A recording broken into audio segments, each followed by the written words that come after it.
रेशम के डोरिया के झूलुहा लगाइब अपना देवी मैया के। ओम जयंती मंगला काली भद्र काली कपालिनी दुर्गा क्षमा शिवा धात्री स्वाहा स्वधा नमोस्तुते। रेशम के डोरिया के झूलुहा लगाइब देवी मैया सातों बहिनिया के।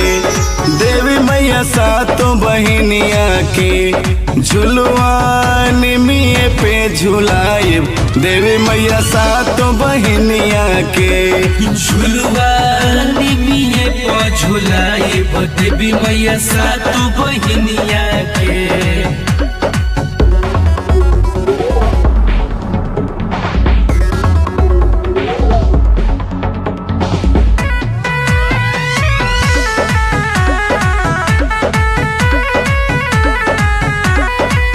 सातोरे बहिनिया के भैरव हुए भैया।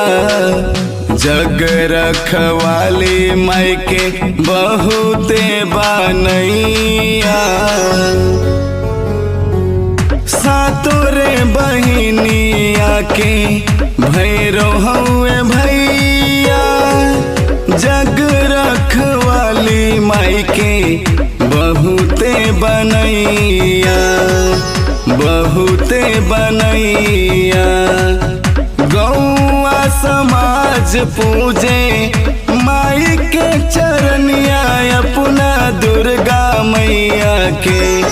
अपना दुर्गा मैया के झुलुआ निमिये पे झुलाइब देवी मैया सातों बहिनिया के। झुलुआ निमिये पे झुलाइब देवी मैया सातों बहिनिया के।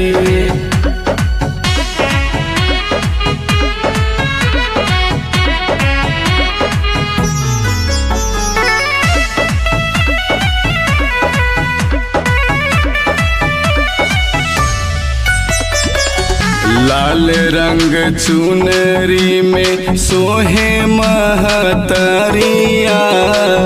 नवरात्रि में भक्तन घरवा आवे महरनिया।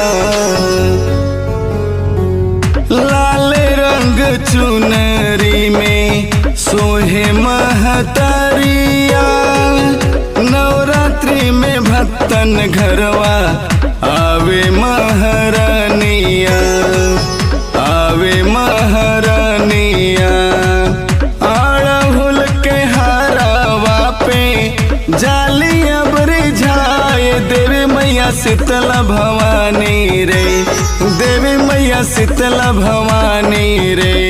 झुलुआ निमिये पे झुलाइब देवी मैया सातों बहिनिया के।